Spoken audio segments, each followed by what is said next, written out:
Okie dokie, boys and girls, it is day 324 of bulking to 75 kilos with calisthenics only, and today we have a lat-focused pull day. Now, if you have watched Dragon Ball Z, you might have heard of the phrase, your body responds to a need, not a desire. It's from Vegeta, you know, and it's about how you get stronger. Your body doesn't get stronger because you want to get stronger. It's not like you can think to yourself like, oh, I want to do a planche or I want to do a front lever, and then the next day you wake up and you're able to do it. No, you have to actually, apply some pressure to your body. You have to demand it from your body. You have to train to get to that planche and to that front lever and any other skill. You don't get strong by just wanting it, right? And, sometimes when we have plateaus, like you have the same level for a while and you don't seem to break through it, it's because of that principle, It's because we are doing training and the body is getting used to it, but we are not really demanding more from the body. So if I'm constantly doing, some sets of pull-ups, 5 sets of 12, that's something I do often, and then I do the holds, and it's always the same. At some point, my body is just going to be like, hey, this guy is always doing the same thing. I guess I can just stay the same because I don't need anything more. And one of the ways to break through a plateau is to just up the intensity. You're gonna not only go to failure, but you're also gonna go beyond it. You're gonna tell your body like, hey, the point where you're failing at right now, it's not enough. You have to do more. So it's you can do it in a couple ways. Today what I'm gonna do is I'm gonna do a rest pause set. So I'm gonna go to my limit and then I'm gonna do some more, basically. And that way I'm hoping to tell my body, hoping to teach my body that it should adapt to a stronger stimulus and basically get stronger. But when you do that intense training, intensity, it means that something is intense when it's difficult to recover from. And if something is difficult to recover from, you can only do it so many times. You won't be able to recover over and over and over again. Like, for example, an EMOM workout, every minute on the minute where you do shorter sets for many sets. This is kind of the opposite. You do one big set for not a lot of sets, maybe one set, maybe 2 sets. Today I'm gonna do 3 sets, but all in all, what I want to say is, because it's such little volume, that doesn't mean that for endurance, volume isn't important. So what I'm gonna do today is, before I start the intense rest pause sets, I'm just gonna, do some other light sets as well. I'm gonna add some weight to my feet and do some light pressing sets. By light, I mean, yes, it's heavy because I have weight on my feet, but also I'm not gonna go to my max. I'm gonna stay at 50% or below that. And basically it's gonna act as a bit of a longer warm-up, which, I'm getting volume, right? Which is what I want.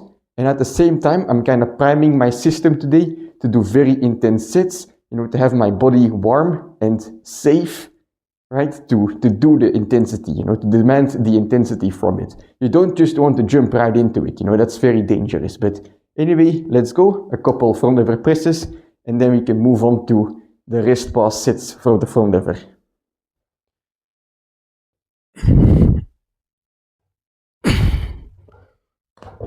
Ooh, I'm actually feeling quite strong today.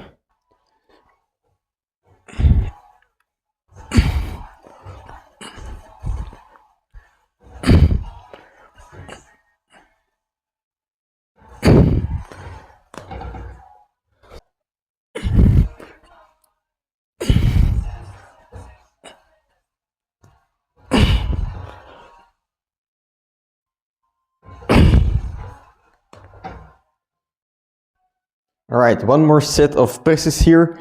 They're still feeling explosive, feeling light, so this is very easy. And after this set, I'm gonna be warm and ready for some intense holding sets.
All right, so that's one set, 35 seconds, 10 seconds pause, and then 5 more seconds.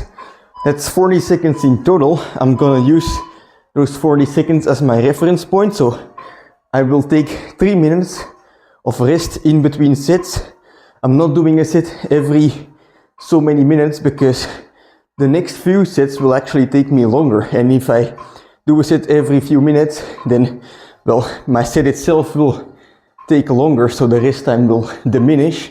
It will become shorter, so I'm just doing my set, then putting a timer on 3 minutes, so that I always have 3 minutes of rest.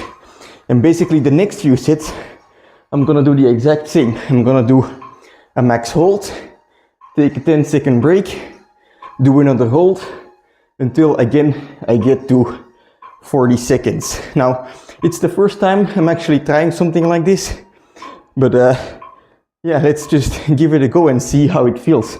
I bet it will feel very intense on set number 3, so yeah, looking forward to it.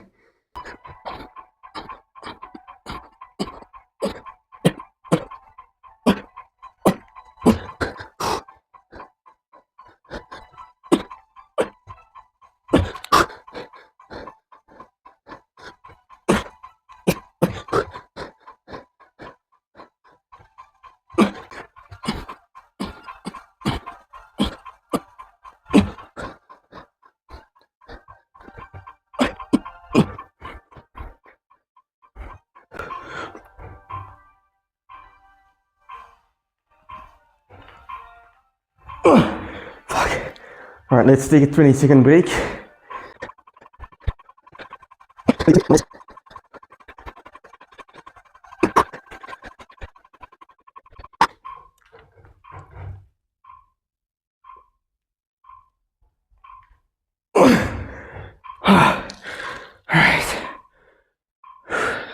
Okay, so that's it for the front lever workout, and well, it was less volume than it usually is, but at the same time the intensity was there, you know, it was a higher intensity than I usually do. So I'm gonna take the volume that I didn't do today and kind of move it to the next session when I'm focusing on pull-ups. In that session, in the second half, I'll just make sure to add some straight arm work as well, but kind of at a lighter intensity. But I'm very happy with how the sets felt, especially set number three. Number 3 was very intense. You know, at 15 seconds of the first hold in that set, I was already failing, and then basically like the remaining 25 seconds was all rest pause. Very intense, very happy with how that felt. So I'm definitely gonna do this again, but at the same time, you kind of have to be careful when using these very intense sets, because it's also very difficult to recover from, you know. But anyway, now I'm gonna move on to pull-ups. I'm gonna do one final finisher set of the pull-ups here, and if you're looking to a finisher set for your back workout, I would highly recommend this set of pull-ups where you have a timer that makes a sound every 2 seconds, and every time it makes a sound, you pull up or you go down. You know, you make one movement, and then with the remainder of the time, you do a pause. So you pause at the top, you pause at the bottom, and during this set, I don't really focus on any activation of my back. I just have shoulder width with the bar, and I just make sure that I pull my chin above the bar, and then I go down all the way. I don't have to focus on activating certain muscles, because during the pauses at the bottom and the top, your body has no choice but to activate the right muscles. So when you do this set and you go to your max, your entire fucking back will be pumped to shit. That's a guarantee. So I'm gonna do one set of this. Let's go.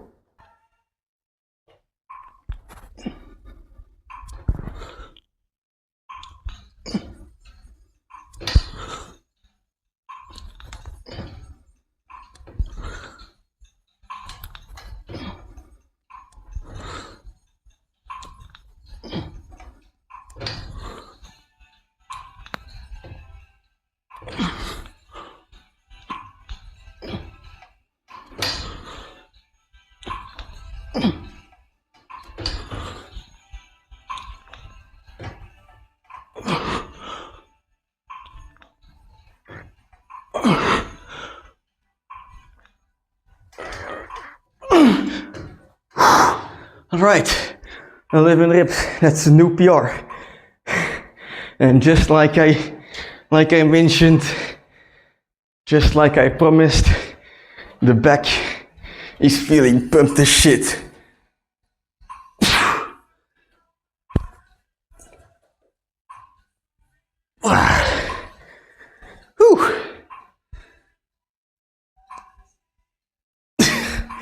Alright, let's sit down and discuss.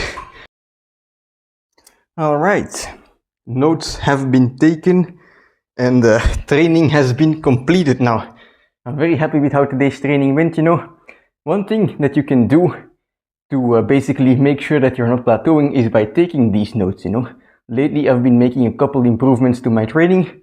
One of them being not being on my phone for the workout, and well, I'm recording this stuff, but I am not like connected to the internet anymore. I used to scroll memes during my workout, but I find if I just, you know, switch the connection off from before my workout even starts, I'm able to concentrate way better, and a better concentration is, well, better sets. But also, in order to not plateau, you kind of have to know what you've been doing in the past, so that's why these notes help as well, you know, not only for concentration, you know, you're doing your set, you're taking your notes, you're just looking around, waiting for the next set, and that's all good and well, but these notes also have a purpose.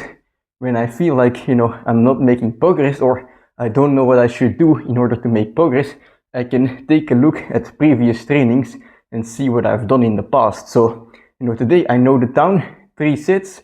The first one was 35 seconds, and then 5 seconds extra, and then the second one was 25 plus 5 plus 5, and so on, right? And I noted it down. I know it for next time when I want to try this workout again. But yeah, that's basically how you can break your plateaus, you know. You check if you are progressing. If not, you try something different. It might just be that your body is getting used to what you're presenting to it, you know. It's like the same thing with the 100 push-up a day challenge. In the beginning, you're gonna see progress because your body is not used to 100 push-ups, but then eventually, you know, your body thinks it's easy and it doesn't have a reason anymore to grow, and you're basically gonna plateau. So at that point, if you want to progress, you're gonna have to do something different. You're gonna have to ask more of your body. You're gonna have to give your body some intensity so that your body's like, oh shit, what up? Basically, right? And gets in a bit of a panic mode. It's gonna have to respond, it's gonna have to adapt, get stronger, because otherwise it's not gonna be able to keep up with the challenges that you are presenting it. So, you know, doing these intense workouts once in a while, not every time, not every day, because then you won't be able to recover, but once in a while, it's very important in order to keep your growth. Well, unless I guess you're Saitama from One Punch Man and you do 10 kilometers of running a day with 100 push-ups, 100 squats and 100 sit-ups. If you do it for 3 years, you'll be the strongest person alive. But yeah, that's it for today's training. Very happy with how it went. Tomorrow we have a leg day, squats. So yeah, actually I think my legs are quite recovered, so I'm looking forward to it. We can do some more pistol squatting and aim for progress there as well, you know. Every workout, it doesn't have to be a big jump, but you aim for just a little bit more and you try and do that consistently. And then, well, in the end, you have all of these small grains of sand piling up into a fucking desert, you know. But that's it for today's training. I'll see you tomorrow.